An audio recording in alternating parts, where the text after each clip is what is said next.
እንድመላለስ ስላረከኝ በፊት እንድቆም ስለፈቀድክልኝ ለኔ በሰጠኸኝ ቀን የኔ ዳዊትን ነገር ሲናገሩ ለኔ በሰጠኸኝ ቀን 7 ጊዜ አመሰግናለሁ ብለው ተርጉመውታል።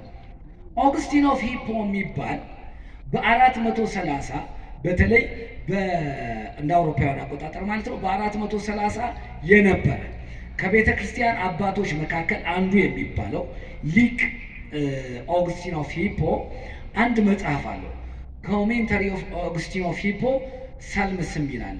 የቅዱስ ዳዊትን መዝሙር ኮሜንታሪ ሰርቶበታል። ምን ማለት ነው? አንድምታ ሰርቶበታል ኦግስቲን ኦፍ ሂፖ።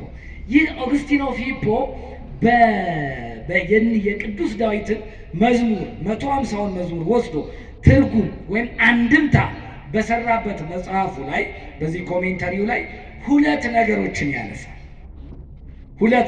ያነሳል። አንደኛ በቀን 7 ጊዜ አመሰግናለሁ ሲለው ምን ማለት ነው ይልና ኦግስቲን ምን ይላል?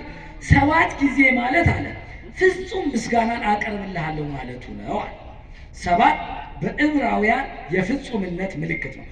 በዕብራውያን ሳይሆን በብዙ ጥንት በነበሩት የፍልስፍና ሐሳቦችም 7 የፍጹምነት ምልክት ነው። ስለዚህ 7 ጊዜ አቀርብልሃለሁ ማለቱ ፍጹም የሆነ ከልብ የመነጨ ምስጋናን አቀርብልሃለሁ ማለት ነው ይልና 7ን ምን ይላታል መሰላችሁ? 7 ቁጥር 7 is the symbol of universality ይላል። 7 ማለት ዓለም አቀፋዊ ውክልና ማለት ነው። ለምንድን ነው ቢሉ ራሱ ሰው ከ7 ነገር ተሰርቷል። ፍጹም ሰው ፍጹም ፍጥረት ነው ይላል። ያ ፍጹም የተባለው ፍጥረት 7 ምልክቱ ነች። 3 ባህሪያተ ነፍስ 4 ባህሪያተ ሥጋ አሉትና ያ ፍጹም የሆነው ሰው ፍጹም ለሆነው እግዚአብሔር ፍጹም ምስጋና ማቅረብ አለበት ሲል 7ን ጠቅሷል። ሲምቦል ኦፍ ዩኒቨርሳሊቲ ነች። ዓለም ላይ ያለው ነገር ያነሳና ራሱ ዓለም በ6 ቀን ተፈጥሮ በ7ኛው ቀን እረፍት ተብሏል። ስለዚህ ለዓለምም ለዩኒቨርስም ምልክት ነች 7። ዳዊት አለ ቅዱስ ዳዊት 7 ጊዜ አመሰግናለሁ ሲል ፍጹም የሆነ ምስጋና በዓለም ውስጥ ፍጹም የሆነው ፍጥረት አድርገኛልና አንተን ፍጹም የሆነ ምስጋና አቀርብልሃለሁ ሲለው ነው ብሎ ኦግስቲን ኦፍ ሂፖ ይህንን ይተረጉማል። የእግዚአብሔር ልጆች እንግዲህ በዚህ መንገድ ስንመለከተው 7 ጊዜ ለእግዚአብሔር ምስጋናን ማቅረብ፣ ጸሎትን ማቅረብ፣ መባን ማቅረብ ለእግዚአብሔር የተገባ ነው።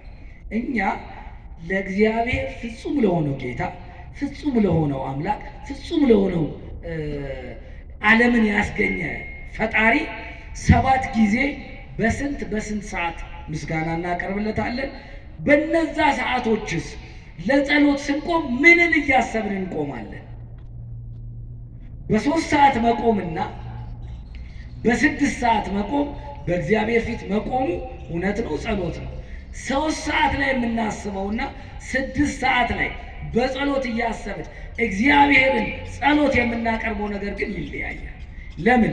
ሰው የተከፈለለትን ነገር እያሰበ እግዚአብሔርን ማመስገን ስላለበት ማለት ነው። 7ቱም ጊዜያቶች ገልጽላችሁና እያንዳንዱን ወደ መተንተን ይሄዳለሁ። አምላካችን እግዚአብሔር በጉባኤያችን መካከል ሆኖ ይርዳን፣ ያስተምረን። ከቃሉ ጋር ናችሁ አይደል? እስቲ እግዚአብሔርን እናመስግን።